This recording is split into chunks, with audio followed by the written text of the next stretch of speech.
Hi guys, welcome to our channel. இந்த வீடியோவில் என்னோட புக் கலெக்ஷன் பார்க்க போகிறோம். இந்த 2 ரேக்கில் இருக்கிறது தான் என்னுடைய புக்ஸு. ஸோ இதை வச்சு தான் நான் வந்து குரூப் 4க்கு வந்து படித்தேன். ஸோ இதில் என்னென்ன புக்ஸ்லாம் வந்து இருக்குன்றத வாங்க பார்க்கலாம். தமிழில் 6th to 12th வரைக்கும் வந்து நியூ புக்ஸ் வந்து நான் வச்சுருக்கேன். இங்கே பாருங்கள், 6th வந்து எப்படி வரும்னா, நியூவாக படிக்கிறவங்க 6th வந்து 3 டேர்மாக வரும். அதே மாதிரி 7th வந்து 3 டேர்ம்ஸ் வரும். 8th, 9th, 10th, 11th, 12thலாம் வந்து உங்களுக்கு ஃபுல் புக்காக வரும். இது வந்து ஓல்டு புக்கு. என்கிட்ட வந்து 6th to 10th வரைக்கும் தான் ஓல்டு புக் இருக்குது. அதுவும் என்னால் ஃபுல்லாக வந்து கலெக்ட் பண்ண முடியலை. ஸோ கலெக்ட் பண்ண முடியாததுக்கு நான் என்ன பண்ணிக்கிட்டேன்னா, பிரிண்ட் அவுட் வந்து போட்டு அதை நான் வந்து ஸ்பைரல் வந்து போட்டு வச்சுக்கிட்டேன். ஸோ வந்து எனக்கு வந்து படிக்கிறதுக்கு வந்து ஈஸியாக இருந்தது. ஏன்னா டவுன்லோட் பண்ணி படிக்கிறதுக்கு எனக்கு கொஞ்சம் கஷ்டமாக இருந்துச்சு. நெக்ஸ்ட்டு பாருங்கள், ஜிஎஸ்க்கு வந்து உங்களுக்கு வந்து சயின்ஸ் அண்ட் சோஷியல் வந்து 6th, 7th வரைக்கும் உங்களுக்கு 2 கம்பைன் ஆகி தான் இருக்கும். எப்படி இருக்கும்னா, சயின்ஸும் இருக்கும், சோஷியலும் இருக்கும் ஒவ்வொரு டேர்ம்லையுமே. அது மாதிரி 6th வந்து 3 டேர்ம்ஸ் வந்து இருக்கும். அதே மாதிரி 7th 3 டேர்ம் இருக்கும். இதுலேயே வந்து உங்களுக்கு சயின்ஸ் அண்ட் சோஷியல் வந்து அடங்கிடும். நெக்ஸ்ட்டு 8th, 9th, 10th சயின்ஸ்க்கு வந்து தனியாக புக்ஸ் இருக்கும், சோஷியலுக்கு வந்து தனியாக வந்து புக் இருக்கும். நெக்ஸ்ட்டு நிறையா பேருக்கு வந்து இந்த டவுட் வந்து இருக்கும், நம்மளுக்கு 10th வரைக்கும் தானே குவாலிஃபிகேஷன் குரூப் 4க்கு, 11th, 12th வந்து ஜிஎஸ் வந்து படிக்கணுமா அப்படின்ற டவுட் இருக்கும். கண்டிப்பாக படிக்கணும். ஏன்னா குரூப் 4ல் இப்போ நடந்த குரூப் 4ல் வந்து நிறையாவே வந்து 11th, 12th தான் கொஷின்ஸ் வந்து கேட்டிருந்தாங்க. நம்மளுடைய சேனலில் ஷார்ட்ஸில் வந்து நான் வந்து அந்த கொஷின்லாம் வந்து 11th, 12th புக்கில் எங்கெங்கே இருக்குன்றதுக்கான புக் ப்ரூஃபோட வந்து நான் வந்து போட்டிருப்பேன், போய் எடுத்து பாருங்கள். ஸோ நீங்கள் 11th, 12th ஜிஎஸில் என்னென்னலாம் படிக்கணும்னா, பாலிட்டி 11th, 12th பாலிட்டி, அரசியல் அறிவியல் அப்படின்றது இருக்கும் தமிழில், அது படிக்கணும். நெக்ஸ்ட்டு 11th, 12th வரலாறு, ஹிஸ்ட்ரி வந்து படிக்கணும். நெக்ஸ்ட்டு எத்திக்ஸ் 11th, 12th அறிவியலும் இந்திய பண்பாடும் அப்படின்றது இருக்கும். நெக்ஸ்ட்டு வந்து பொருளியல், எக்கனாமிக்ஸ் 11th, 12th படிக்கணும். அதுவும் வந்து எக்கனாமிக்ஸ் வந்து ரொம்ப இம்பார்ட்டண்ட்டு. 11th, 12th உங்களுக்கு 10th வரைக்கும் இருக்கிறத விட 11th, 12th தான் வந்து எக்கனாமிக்ஸில் வந்து கொஷின்ஸ் வந்து அதிகமாக கேட்பாங்க. ஸோ இதெல்லாம் கன்ஃபார்ம் படிக்கணும். இதை படித்து முடிச்சுட்டு உங்களுக்கு டைம் இருந்தால் வேணால் ஜியாகிரஃபி, சயின்ஸ், பாட்னி, சுவாலஜி அதெல்லாம் வந்து நீங்கள் எடுத்து பார்த்துக்கோங்க. ஆனால் இந்த சாப்டர்ஸ்க்கு நீங்கள் இதை படிச்சிருங்க. சயின்ஸ் வந்து நீங்கள் இப்போதைக்கு 10th வரைக்கும் வந்து படித்தா போதும். டைம் இருந்தால் அதை முடிச்சிட்டிங்கன்னா 11th, 12th வந்து படிங்க.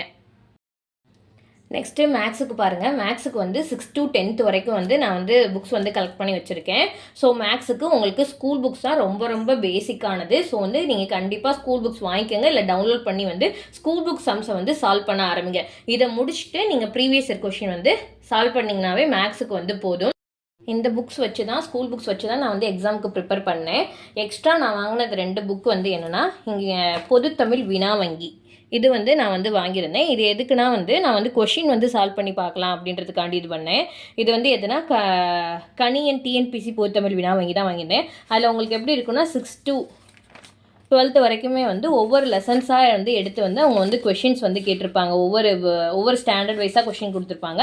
அதே மாதிரி லாஸ்ட்டில் வந்து ப்ரீவியஸ் இயர் கொஷின் வந்து கொடுத்துருப்பாங்க.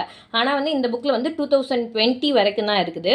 பட் ஆனால் இப்போ வந்து புத்தா புக் அப்படின்னு ஒன்று ரிலீஸ் பண்ணியிருக்காங்க. அதில் எப்படி கொடுத்துருக்காங்கன்னா, கொஷின் வந்து எப்படி கொடுத்துருக்காங்கன்னா, சிலபஸ் வைஸ் வந்து இப்போ நீங்கள் சிலப்பதிகாரம் எடுத்துக்கிட்டால் இது வரைக்கும் 2012 இப்போ நடந்த 2024 வரைக்கும் உள்ள எக்ஸாமில் உள்ள அந்த ரிலேட்டடாக உள்ள கொஷின்ஸ் எல்லாத்தையும் எடுத்து கொடுத்துருக்காங்க. அது மாதிரி சிலபஸ் வைஸ் வந்து கொஷின்ஸை வந்து எடுத்து கொடுத்துருக்காங்க. அந்த புக் நல்லாயிருக்கு, வேணா வாங்கிக்கோங்க. நெக்ஸ்ட்டு நான் வாங்கினது வந்து மேக்ஸுக்கு வந்து சுரேஷ் ஐஏஎஸ் அகாடமியோடைய கொஷின் பேங்க் வாங்கினேன். ஆனால் இவங்களே வந்து எல்லாமே சால்வ் பண்ணியிருப்பாங்க. கொஷின்ஸ்க்கு இங்கே இது மாதிரி கொடுத்துருப்பாங்க, கொஷின் வந்து கொடுத்துருப்பாங்க. கொஷின் வந்து கொடுத்துட்டு பின்னாடி வந்து ஆன்சர் வந்து அதுக்காண்டி வந்து சால்வ் பண்ணி கொடுத்துருப்பாங்க. இங்கே பாருங்கள், இது மாதிரி சால்வ் பண்ணியிருப்பாங்க. என்னை பொறுத்த அளவுக்கு நீங்கள் வந்து இது மாதிரி இந்த கொஷின் பேங்க் வச்சு வாங்கினீங்கனாலும் பின்னாடி வந்து நீங்கள் என்ன பண்ணணும்னா, அதோடைய சொல்யூஷனை வந்து திருப்பி பார்க்கக்கூடாது. நீங்கள் வந்து உங்களுடைய ஸ்கூல் புக்ஸ் பார்த்துருப்பீங்க, அதை வச்சு நீங்கள் ப்ரீவியஸ் இயர் கொஷின் வந்து சால்வ் பண்ணும்போது நீங்கள் அந்த பேசிக்ஸ், அந்த ஃபார்முலாவை யூஸ் பண்ணி நீங்கள் வந்து ஒவ்வொரு சம்மாக நீங்கள் வந்து போட்டு பார்க்கணும். போட்டு பார்த்துட்டு உங்களுக்கு தெரியாத பட்சத்தில் மட்டும்தான் நீங்கள் வந்து பின்னாடி எடுத்து அதோடைய சொல்யூஷனை பார்க்கணும்.